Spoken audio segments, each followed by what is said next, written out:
Millions of children are educated every day in a myriad of settings. Homeschool, public school, private school, charter schools, online academies, learning pods, private tutoring, and more. Why are so many families transitioning to homeschooling? What advantages have they found? What unique challenges do they face? What have they learned, and how can listening to their experiences support your child's education? These are their stories. Together, we learn. This is the Edvantage.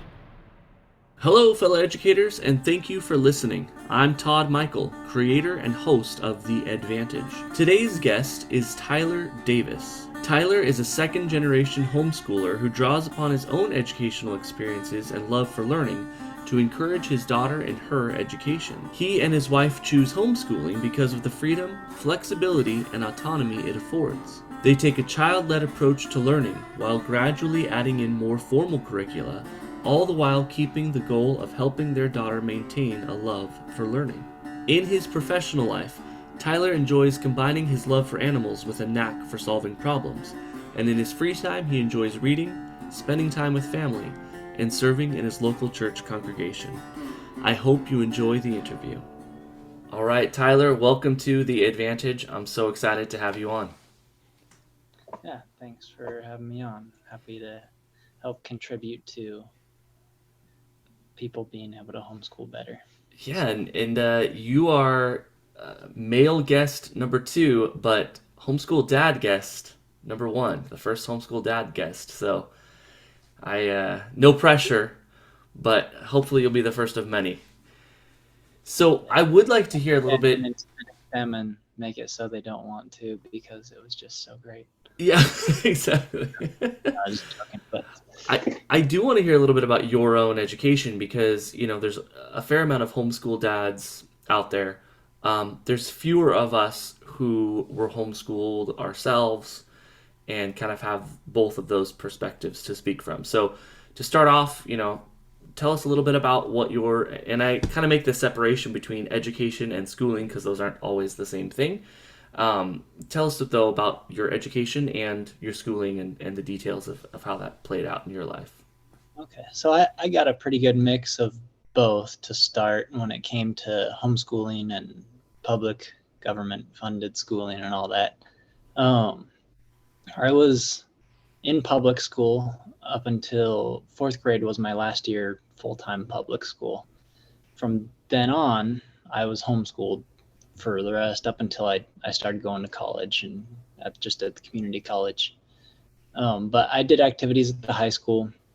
I was in choir at the high school, did sports at the high school, took a piano class at one point, just stuff like that. I was involved. I had friends there at the high school that were school friends and that kind of stuff. And my family figured out, what we needed to do for us to be able to participate in stuff like that as homeschoolers, which it was a process, but we figured it out and made it work. Sure. And so I don't have a diploma, which matters to some people. I really don't care. And I've become more of an entrepreneur than anything where, I mean, you don't need a paper saying that you're a finished product from a public school to get every job or to do everything. If you need that to do what you need to do, then cool. But I spent majority of my time in homeschool. My family discovered a program.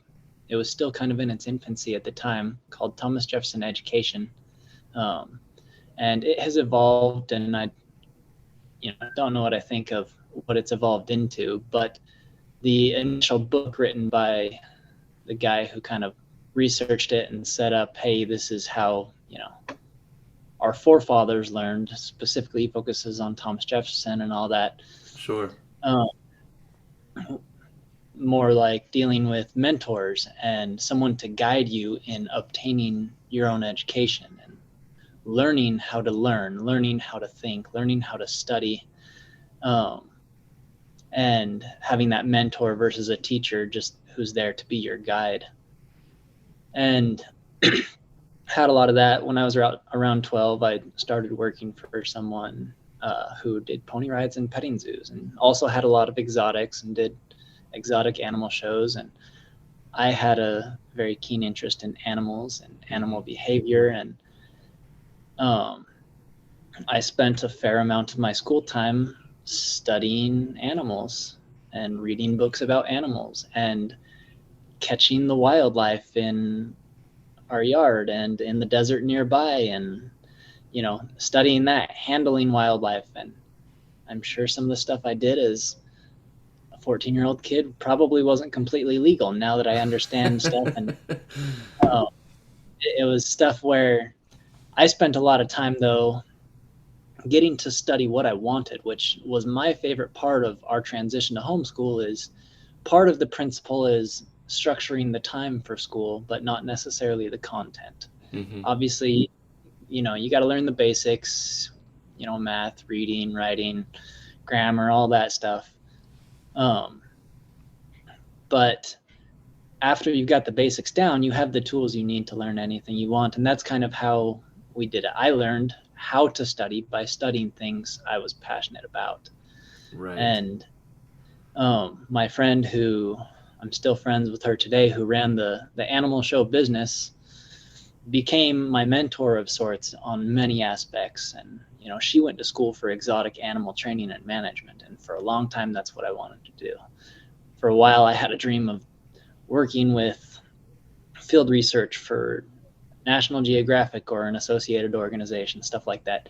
Now I do wildlife control, so I get to serve people, help them solve problems with wildlife. Mostly it's like rats and pigeons and stuff. I help solve that. Or I pulled a fox out of a business office the other day that got stuck in one of their conference rooms and was growling at them, and Man. stuff like that. I get to be very hands-on with wildlife. Yeah. And all that time I spent homeschooling, studying what I was interested in, has made it very possible for me to be very good at what I do now, because I'm not just going off of what the book says with things. I'm going from my personal experience and my personal study that I've been studying for 20 plus years, since I was like 10 years old. So it's like, I'll joke with people, I'm in my 30s, but I have more than 20 years experience with handling wildlife. Right. And it's something where homeschool and my education was very much in my hands. I had guides. I had, hey, here's the basics. I had stuff where, I didn't necessarily learn everything you learn in high school. I understand the principle of calculus and trigonometry and what it's used for, but I couldn't sit down and solve any equations for you. I understand the basics of algebra, but outside the basics, I didn't really have an interest in that. But I loved geometry. You can, say, oh, well, we need to figure out this and this, and I can use geometry to figure out this measurement without actually having to measure it, that kind of thing. And using geometry when I'm working on someone's house to seal pigeons out of an area, or, whatever, and using my understanding of that math to make it look nice, where, I liked geometry. That was the math that I liked. I didn't really like the other stuff, but I at least got a basic understanding of it. Some people might say that's bad, that I didn't go do all those stuff, all those things in math and learn all it and cram it into my head. But I feel like if I ever have a need for that, I can learn it. It's something that I just don't have a need for. My grandfather, who was a civil engineer, told one of my cousins one time that he doesn't know why they teach calculus in high school, because as a civil engineer, he never used it. Right. And it's Wow. I kind of am of the same opinion. When I heard him say that, it's like, oh, I kind of match with that, because there's so many things that I didn't learn in the same detail. But inversely, how many kids who learned it in high school remember it well enough now to do anything with it anyway? Right. But yeah, that was kind of the basis of my education growing up. I had the public school. I did have, some college. Funny experience with colleges. I was there to learn, and I found out most people were not, and I was unique. Had an English class where the teacher asked everyone what they were there for, and I said I was there to learn. I hadn't figured out, what I wanted to use college for yet, if anything. And she pushed like, oh, well, no, like, what degree do you want? Well, I'm not sure yet. You know, I I enjoy science and I want to work on, something towards science, but what career do you want? Like, I'm not here to get a job. I'm not Right. here to say, look, I have a paper that this paper says I know something that you need me to know. Like, that's not what I was there for. And that was just a completely foreign concept to so many people there, even some of the professors. Right. And it was something, it was interesting too. A lot of my classes, the professors loved my contributions in class and all that, but it was something where I also had professors that, like, I would think outside the box, and they'd be like, I don't know what to think of that idea. Like, I did a Which is interesting. anthropology class once, and I presented Shakespeare as an anthropologist, and because, like, most of his plays, most of Sure. his writings focus, you know, the this one focuses on that culture, that one focuses on this culture. He studied culture and he was familiar with culture enough to make plays specific to cultures, and I brought that into a view from anthropology, and that professor did not like my paper. But he admitted, okay, yeah, I guess you could swing that idea, but he thought it was just stupid, because So he's interesting. thinking more, the less understood cultures, and he was very interested in tribal things in South America, and it was just Yeah. outside of his realm. But throughout all that, when I think of, like you said, schooling versus education, um, you I believe you can get education from schools, but they don't directly give an education. Mm-hmm. The way I define education is knowing how to think, with how being the key word. And I feel in a large part, schools teach people what to think.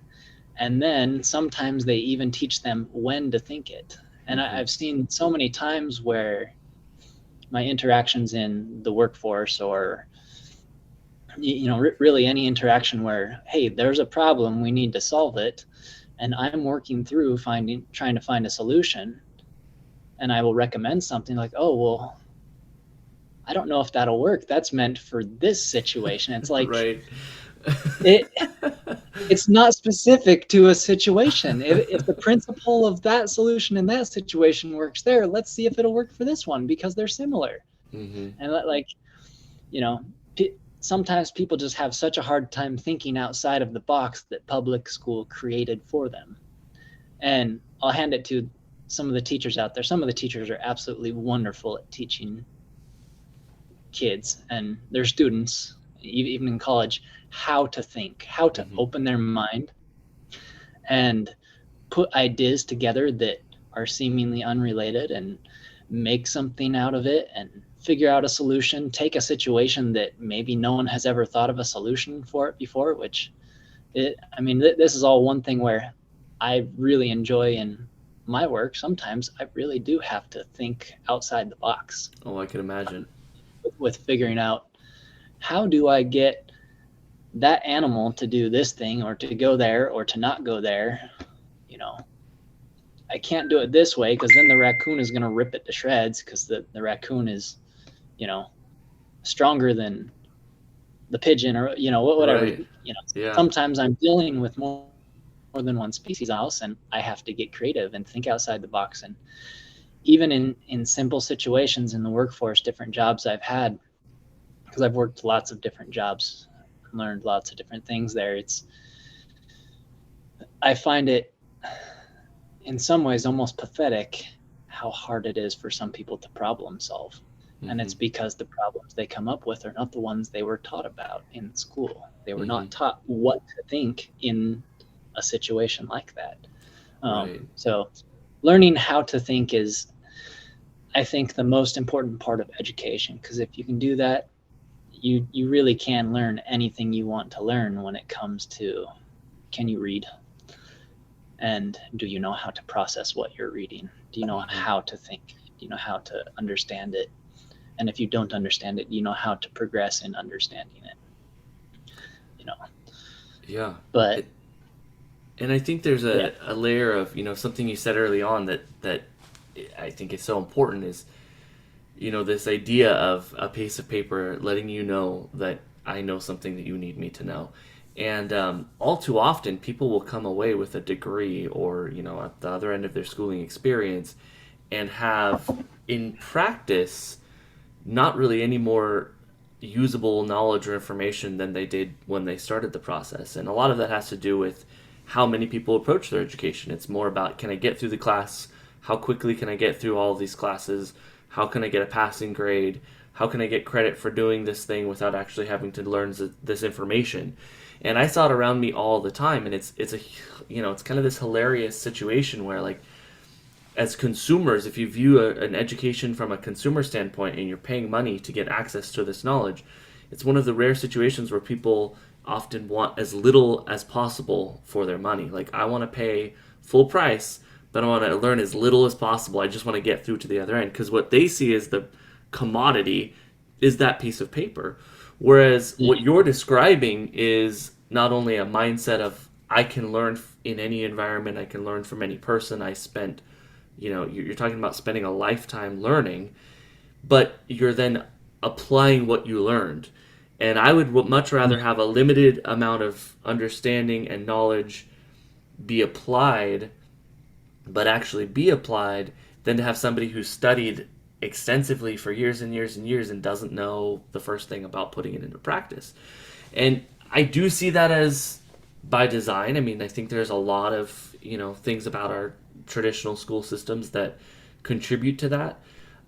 But culturally, I think it's very much like a, path of least resistance. People get used to expecting someone else to solve their problems, and to take ownership, to take initiative, to be a problem solver, to be willing to show up on a scene and see a problem, see an issue, and say, oh, here's what we can try to solve it.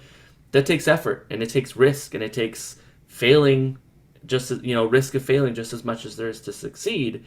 And that scares a lot of people. So I love that you make that distinction, because a degree is meaningless if you're not actually putting that knowledge into practice.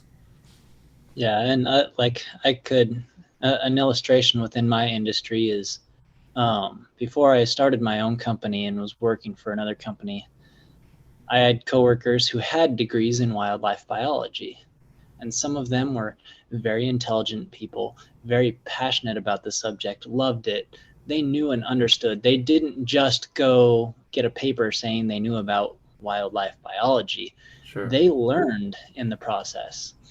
And then I had one particular uh,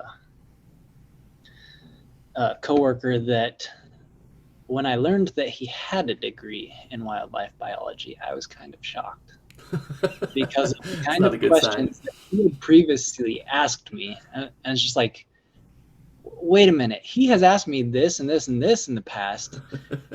How does he not have a basic understanding of those things, Right. but he has a degree? Like, it just did not make sense to me. And I don't have a degree in wildlife biology. And I fit in perfectly fine with those people who do, because I just learned it myself at home. And Right. conversation with them may fill in some gaps, and maybe someday I'll go get a degree.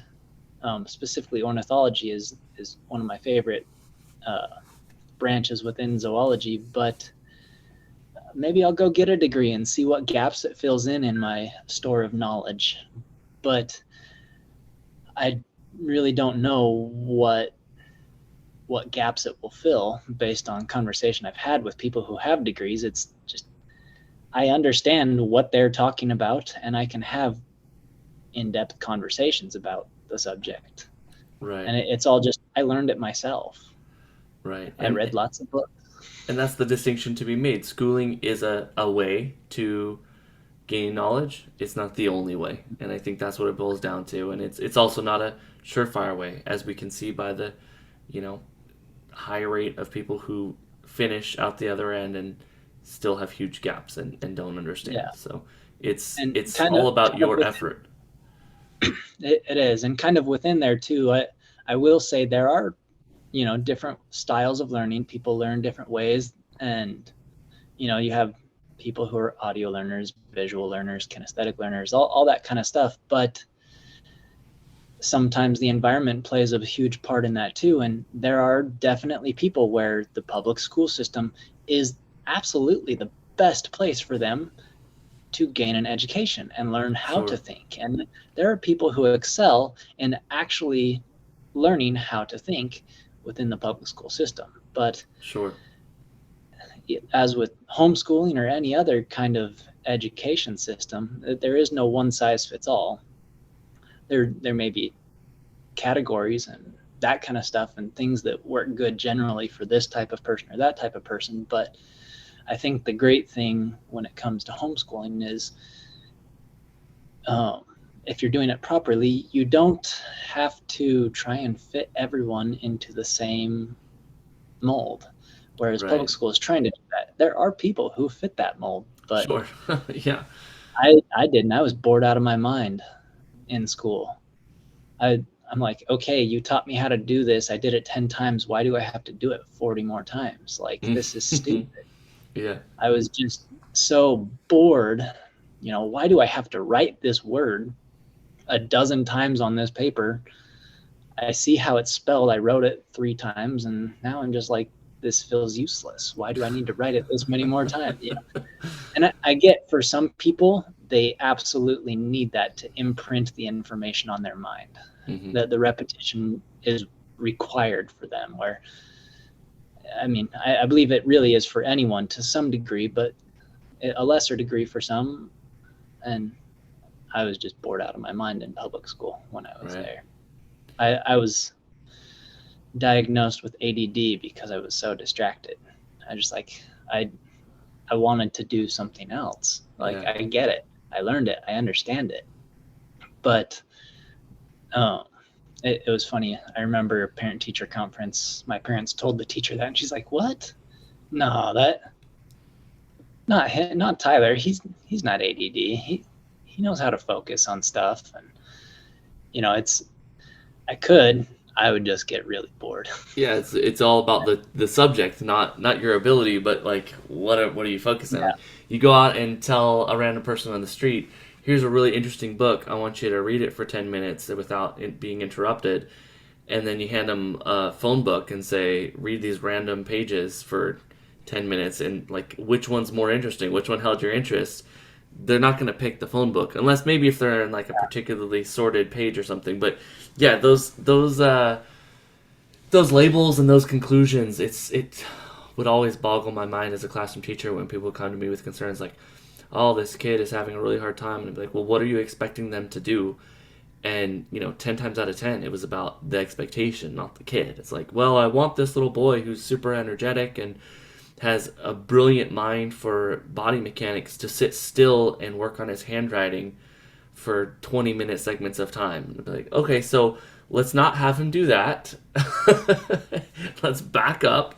And it does. It has everything to do with yeah, individual needs and are we coming at it from considering the kids' needs. Now, you yeah. do homeschool, and I'm curious what that process was like because you just mentioned you see value in both, and you're not don't have a 100% bias of like public school could never work. So what was the process for you and your wife deciding to homeschool your child, to have that be part of your family culture, and then was that straightforward or was it something that took time, that was a process? So early on in our relationship, she knew I had homeschooled even before we started dating. That was a conversation we had. Actually, it was among the first conversations we had when we were just becoming friends initially. We were both dating other people at the time, so it was just kind of Nice. Yeah. your distance respectfully, but still you're a cool person that's fun to talk to. Yeah.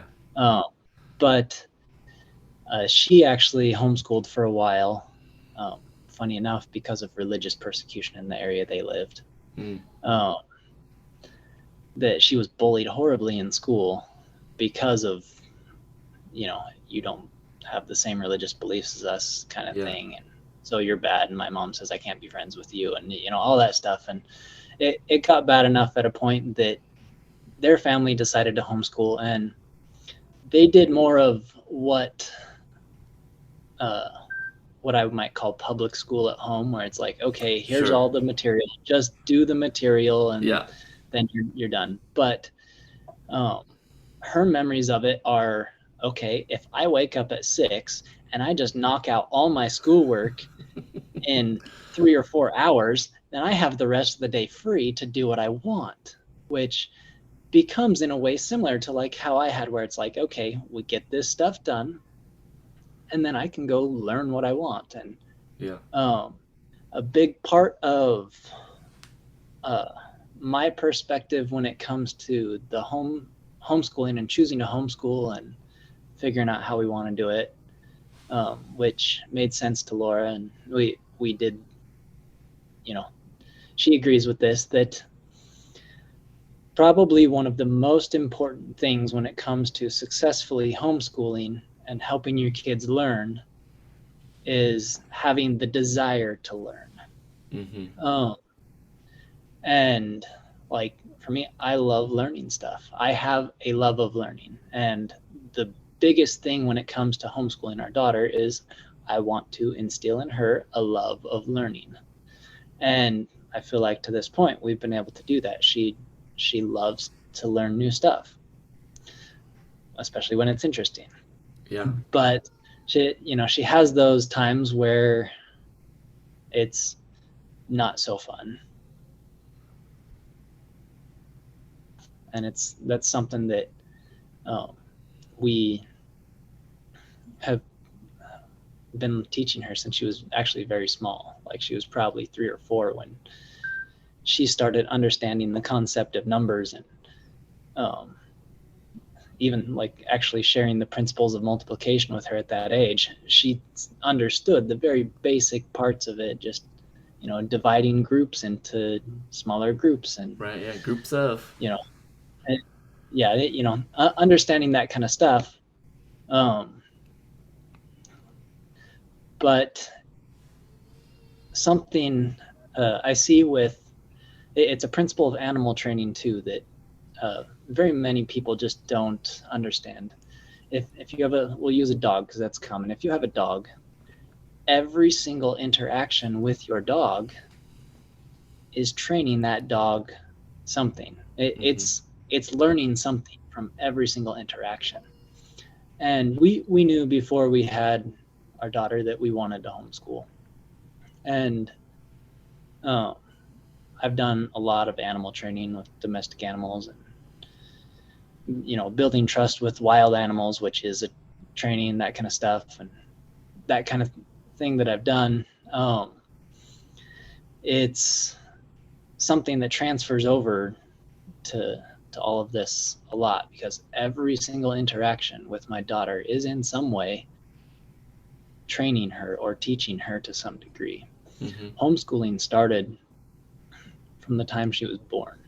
Right. It's something where learning to be well behaved, that's part of homeschooling. Learning, what is and isn't socially acceptable, which amazing homeschoolers actually learn that kind of stuff, Right. But every one of those interactions is part of the homeschooling process. Besides having the love of learning, you need to understand that for me, I get home from work and she starts telling me about her day because she knows I'm going to ask, hey, what'd you do today? I want to know, how are you productive? The content is important to a degree, but the fact that she put in effort to be productive in some way, you got your chores done, or you practiced piano today, or how much time did you spend reading? What did you like about the book you read? Just having some sort of accountability. All of that's that's how I often participate more. And sometimes I'll expand on stuff she's telling me, and sometimes she'll come to me with questions, about stuff. Especially she likes learning about animals too, Mm-hmm. which, surprise, I don't know where she got that from. Yeah, But plenty of opportunities there. yeah, so I mean, how many kids get to see a raccoon that their dad brought home before he went and released it back into the wild somewhere? So great. Um, but just every interaction there is part of the homeschooling process. And I believe when it comes to that love of learning that I was talking about, the parents need to have that, even if it's just a small degree. If the child sees you learning, if the child knows you love learning, if the child knows that you have an interest in expanding your knowledge and they see you doing that, that's going to be an example that they will be much more likely to actually do it, because they're emulating you, one of the people that hopefully they admire you. Hopefully they, Right. as your parent, you're a role model for them as well. Yeah. If you don't have a love of learning, you can develop that. It's something where, like you've mentioned, you got to find something that really catches your interest, something that um, makes you want to learn. And that's a good place to start. Mm-hmm. I think another thing that's important to understand that public school doesn't teach so much. Public school has a lot of separation between subjects. In reality, it's all related. Mm-hmm. And I think that's something so many people, they have a hard time with one subject or another because they don't realize how they're related. Um, an example of a homeschool dad that I remember when I was a youth, he was involved in the initial stages of the Thomas Jefferson education stuff, and they actually had a college they were attempting to set up and get accredited that was based on the principles of how a lot of the Ivy League colleges started, not how they are now, because it's totally different from how they were when they started. Sure. But those colleges started by a lot of the founding fathers and lawyers of the time who were involved in, shaping the country initially. They were trying to set that up. And this guy told a story about his son. His son was like 10 or 11. Had never had any interest in reading. It was just the worst thing possible you could ask him to do was to read. He just hated it. But he loved so many other aspects of what there was in school. He was doing okay on other things. But around that age, they had some workmen there who were doing some remodeling in their house. And these workmen were good guys who, hey, this 10-year-old kid is interested in what we're doing and he wants to help us. They were cool. They find ways for the kid to help him. Mm-hmm. And he took a couple of them aside and said, hey, can you do me a favor? Ask him to do tasks where he has to read.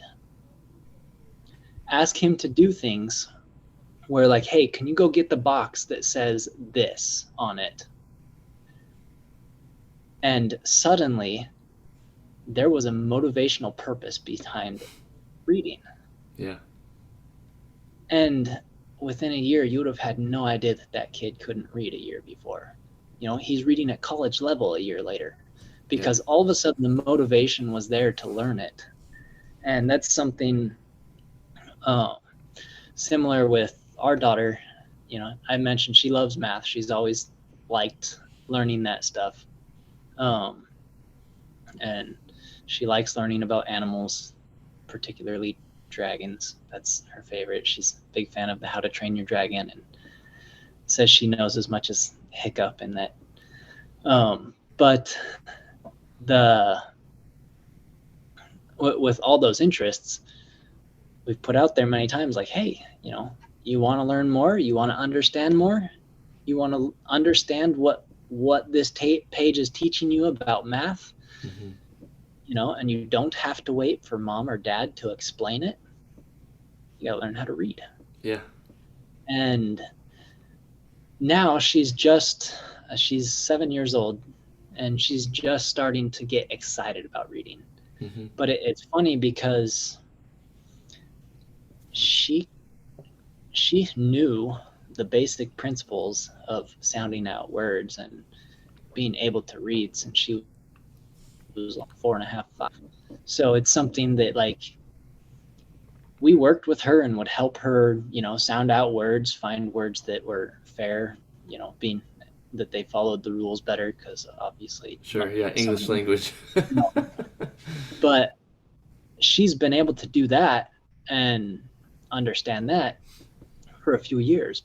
But now she finally has oh, yeah, I can actually learn a lot more, and the reading is becoming more interesting and fun. Mm-hmm. And she's gotten really into writing. She loves to tell stories, and now she realizes, hey, if I can read well enough and I can write my stories down. Yeah. And they're real simple stories, but she finally had the motivation. She's understanding, like I said, how things are connected. Yep. Reading, writing, and arithmetic, that the original thing people talk about, and science now is added into that. Though all those things, they're all related in a very large way. What mathematician do you know who doesn't do reading and writing? Mm-hmm. And math is a major part of most sciences, and it's all so interconnected. It's something that, like, even what I do, I love to read about history. History is very interesting to me. I love to study it and understand it. And I find it interesting how that applies in so many different ways, and understanding, the way people act in this situation then, or that situation at this time. And it's something, a large part of my interest in animals is their behavior, and you can see the behavior. Humans are animals. I don't care what people say. People talk about, oh, you can't compare humans to animals. Like, no, actually, they're extremely similar. Difference is just we have a little bit more intricate communication system, and we're a lot more emotional. But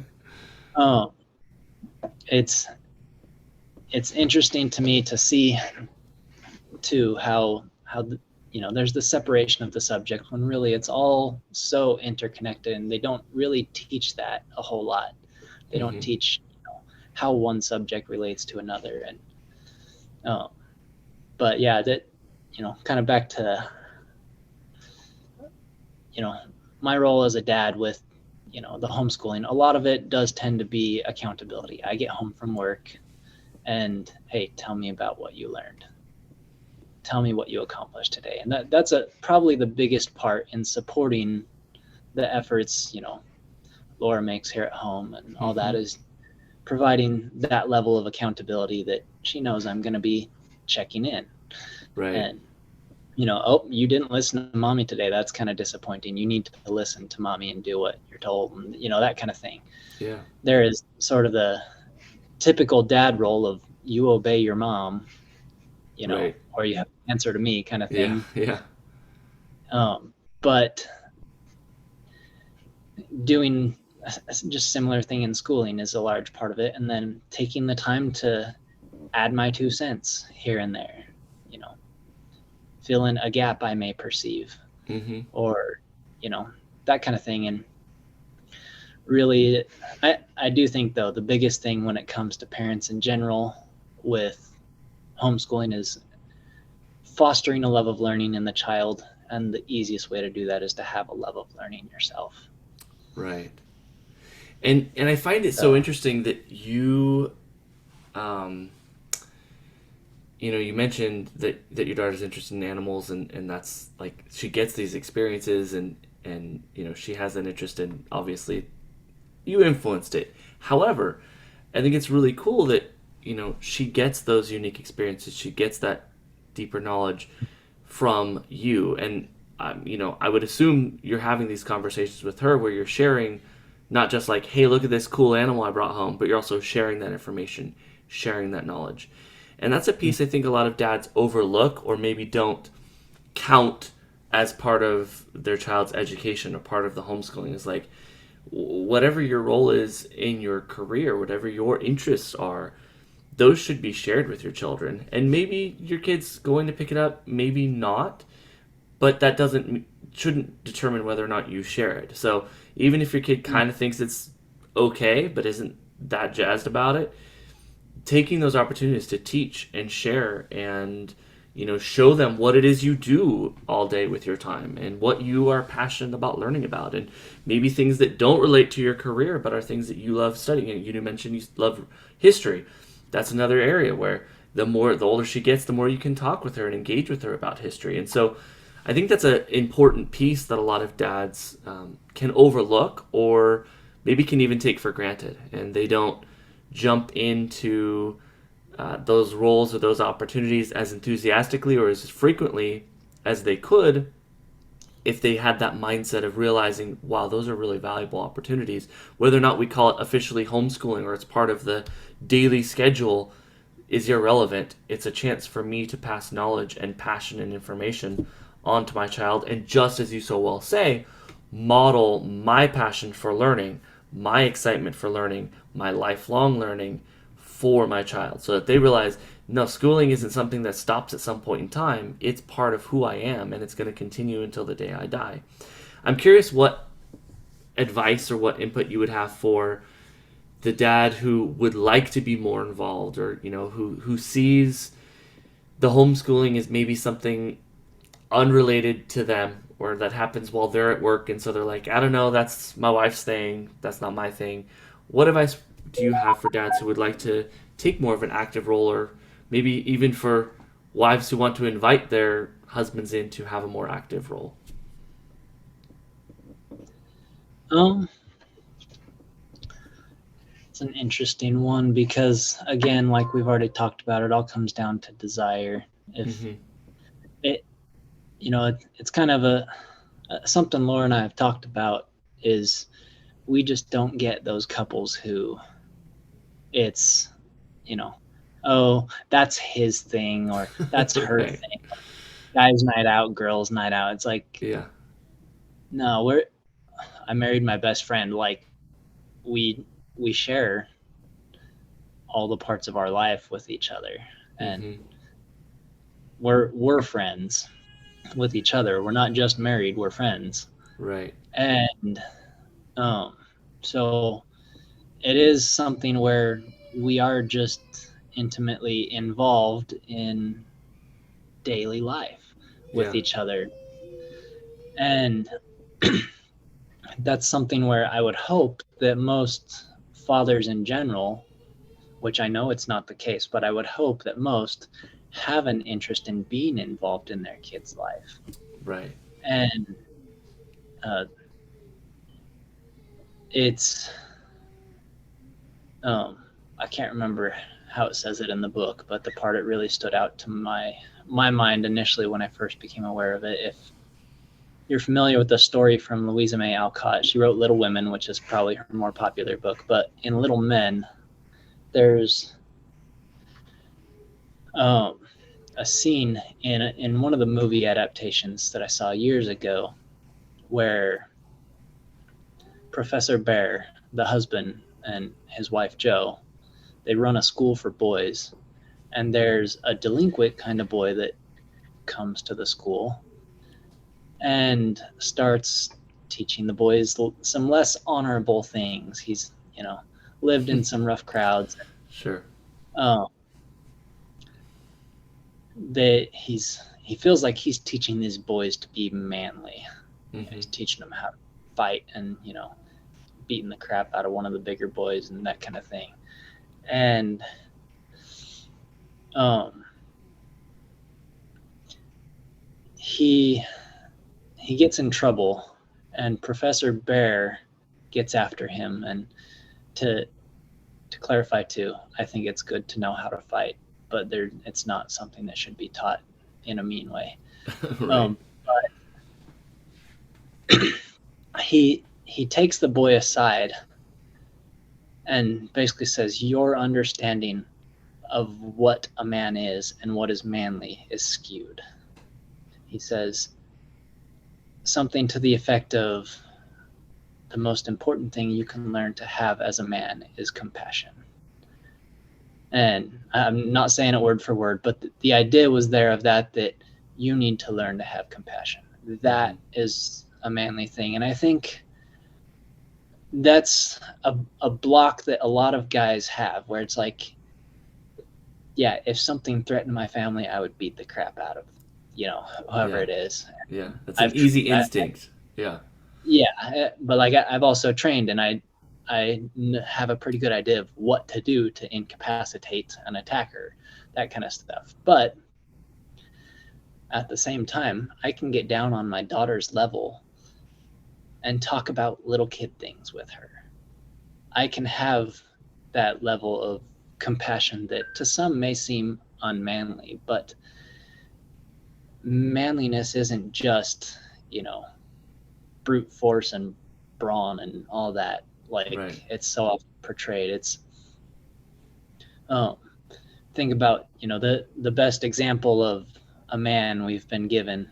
We have God our Heavenly Father and Jesus Christ. It's something that if Jesus Christ truly was the greatest man, what did he do in that situation? Yeah. He was very fond of children. He loved interacting and teaching children. He told us to be as a child, and to make the distinction, to be childlike, not childish. Right. To be childlike, get down there, take interest in your kids, let them know you care, let them know how you feel about their mother, and hopefully it's a positive thing. Show And if your not, make the necessary adjustments. That's the yes, footnote for that point. Absolutely. yeah, definitely make Continue. the adjustments you need. um, but show your sons how to treat women properly. Show your daughters how to expect to be treated, so they know what kind of man to look for. And getting on their level and being interested in them, I think that's the one thing where that needs to be a precursor, even if it's just the smallest degree that they have it, they can develop it. Mm-hmm.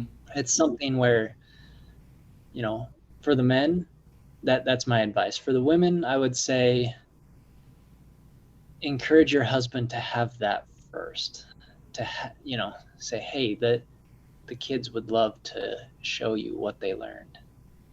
Encourage if you can get the kids paying attention to the husband and the husband paying attention to the kids in the same room, encourage both of them to pay attention to each other. Encourage the kids, hey, do you want to show dad what you learned? You want to show him what you drew, what you made? And hopefully your husband is interested in some degree. If he is not, encourage him, let him know, hey, this is important to me, because hopefully, at least in that relationship, what the wife wants is important to the husband to some point. But say, hey, it would mean a lot to me if you would take the time to show interest in what the kids learned. And it was something where for me growing up, my dad played a similar role, but he didn't always have that interest, but he would at least try and show some enthusiasm and like, oh yeah, that's cool. Even if it wasn't actual, real, sincere enthusiasm, he would try to show that. And most of the time my dad was very sincere in that kind of stuff. And he's also an engineer, so he would sometimes go to asking questions about things and check our understanding of this or that and correct stuff. And that, he became sort of an example to me in a lot of those ways, that's how I can be involved, even if without spending a lot of time, is, check in with them, make sure what they're learning is, make sure they understand it, make sure it's correct. Right. Explained by one person may not be fully understood, but you put your 2 cents in and it may, turn on a light bulb that wasn't lit before. But yeah, encourage, to understand that manliness is not just the brawn side of things. It's, have compassion, get down on their level, try to be sincere and empathetic or sympathetic, or whatever it is you need to build a relationship there, because the relationship ends up becoming the largest part of it. I think that will help them have some positive influence on their child's education. Amen to that. And you hit on something really valuable there is education really is about relationships. I mean, when most people, if you ask them, tell me about one of your favorite teachers or one of your favorite people that you've learned from, 9 times out of 10, the sentences that come out describing that person will be about how they made you feel, how they interacted with you, your relationship with them. Very rarely do you hear someone say, "Oh man, my favorite teacher was this person who was super dry and cold and cruel, but they knew so much." Like, those are not the teachers that you remember. Those are not the teachers that mean Yeah. much to you. And it usually is, hey, there's this teacher who didn't have to take the extra time, but did and spent this time with me and helped me get through this. Or, this teacher that was always so engaging, or this teacher that, remembered my name, and I've seen them throughout the years and they always are excited to see me when we bump into each other, or they kept in contact and we've, been, pen pals, or whatever it is. It's about that relationship. And it's the same with our kids. And you've highlighted, I mean, I hope that the dads who listen to this paid attention to that advice, because you highlighted such an important principle that it is about caring and about investing in our kids. And it's easy to get busy and to feel like, hey, I'm, providing financially for the family. That's what's most important for me to do. What more do you want from me? Kind of have this like check in a box expectation. But if you've ever seen your child light up when you do show that interest, and you do get into those conversations with them, and you do join them in what's meaningful to them, like, that's enough to soften the heart and convert, I think, even the roughest, gruffest, toughest guy to be more compassionate and to want more of that, if nothing else. I naturally am much more kind of flippant, and like, I'm always thinking about the next thing that I want to be doing, and very up in my head. And all it takes is like for my kids to invite me to go play with them, and then to see the excitement on their face when I say yes. Like, I stop what I'm doing and I do go with them, and I'm reminded, oh, that's what I'm providing for them. Like, that means way more to them than anything else I could have accomplished with that 20 minutes, or even sometimes it only takes like 10 minutes. And the more we experience that, the more I think it reinforces that in us, and the more it changes our heart. So that's great advice. And the only thing I would add to it is to say, don't expect it to happen, all at once. It's a transformation. And for some dads, maybe it's going to start super small and simple. Like you say, just that conversation when you get home from work. And that's kind of as much as they can handle. That's fine. Start there. Start where you can. But I would say everybody has room to improve. Even if you think you're the greatest dad on earth, you've got some areas to improve in showing your kid that they mean something to you, showing them that you value their education, and being a part of their education, because those years are so formidable, and your kid's going to remember those moments, those conversations, those ways that you communicate what you mean to them and the way they feel what they mean to you. And ultimately, you can become one of their favorite teachers. If your child is homeschooled and you're teaching them alongside your spouse, you get to become one of their favorite teachers, not just their dad, who automatically was their dad, but also an educator who chose to educate them and participate in that. And that's a cool benefit of homeschooling that, isn't always available in other settings. So take advantage of it. That's my 2 cents on that topic. Yeah. You said something there too that, I mentioned earlier that there are some teachers there in the public school system that know how to help kids learn how to think.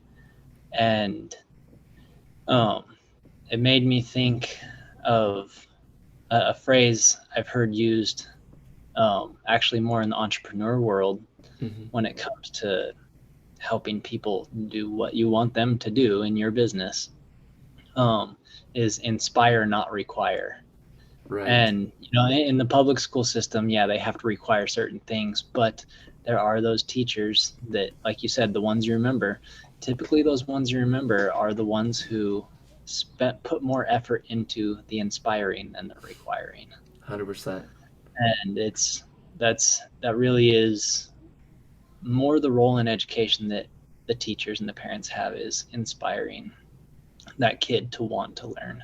Mm-hmm. And it's not easy. Well, once you kind of get it started and they start to have that, and you start to get to know your kid and figure out what inspires them, then it gets easier. But figuring that out initially, that can be hard sometimes. And Sure. it's that thing that will make that relationship memorable, is they inspired me to do this. And it makes all the Their difference. their example was an inspiration to the child, Right. to some degree. So Well, this has been such an informative conversation. I appreciate you taking the time. Are there any other stories or words of wisdom or advice that you want to share before we wrap up? I can't really think of a whole lot more. Great. Well, I again. Oh, go ahead. I was just gonna say, I think, one thing too, that some advice I was given a while back, when I was doing a specific job, that for some people it becomes kind of a robotic job. It does involve interacting with people, but I was told, just be yourself. There's people that you will connect with because of who you are, better than if you just became some robot sharing information with people. And I think in that too, if yourself is not good, then change, become a better person. But in all of it, be yourself in what they're doing, in what you're doing in homeschooling, and allow your kids to be themselves too. Obviously, you kind of want to shape out some of the bad stuff, like don't hit your sibling or your mom or whatever. Sure. Be kind and that basic stuff. But within that realm of being a good person and understanding how to interact socially, let them be themselves. I was allowed to do that, and I think that has been a defining thing in my life. It's what has led to what I do for my career now, and becoming an entrepreneur myself, and figuring out how to have my passions be my work, my job, what my source of income. I was allowed to be myself and expand on me and understand who I was. Right. So that'd probably be my closing remark, and that is, be yourself, let your kids be themselves, and help them figure out how to apply who they are and who they want to be to life. And what a powerful example that is. There's a lot of people who will say, well, I'm worried my kid will get behind in X, Y, or Z subject if they're homeschooled, or they'll, not learn all of these far-reaching things. And my counter to that is, yes, and they will have a lot of extra time to invest in what matters to them. So sure, maybe it's going to be at the expense of a bunch of superfluous required subjects, but it's to the credit and to the benefit of what really matters most to them. And would you rather have the doctor who's about to perform surgery on you to have developed really deep knowledge and understanding of that surgery, or would you rather they be an okay surgeon and an okay mechanic and an okay airline pilot and an okay chef? Like, you want that deep, specific knowledge because it matters, and it's the same with your child. What they're passionate about, what they're going to pursue, what their life is going to be focused around, is what matters most to their life. Not all of these extra superfluous things. And that passion for learning, as you so well said at the beginning, developing that and preserving that in your child allows them to learn what they need to learn when they need to know it later on in their life. If that comes up, they get a job where they need to have that information, they need to have that knowledge, it will come. So thank you for not only sharing that advice in word, but for exemplifying it in deed with your life, because you've cultivated that passion, you developed that love and that understanding, that knowledge for animals and for really, helping people through your help with animals, because you're solving so many problems that otherwise people would kind of be shrugging their shoulders, not knowing how to solve. And that couldn't have happened if you had somebody saying, well, there's not really a future in that, you need to do X, Y, and Z. So for all those kids out there who have those unique interests, who have those passions, who have that drive, that hunger for learning about something, their parents need to remember that can lead to so many great things, and it's not our job to correct it and solve for it, but it's our job to support and feed into it and facilitate their learning, because as you said, you never know where it's going to learn, and it may, or where it's going to lead, and it may lead to them making a living for themselves and providing something so important to the world that frankly a lot of guys can't handle. Like, I've literally seen next door posts where women are saying, there's a rat in my attic and my husband won't come home until someone comes and gets it out. So you're providing a service that frankly some aren't even willing to do themselves. True. I see it a lot. Thank you for all of that, and of course thank you for your time and for coming on the show. It's been a real pleasure. Yeah.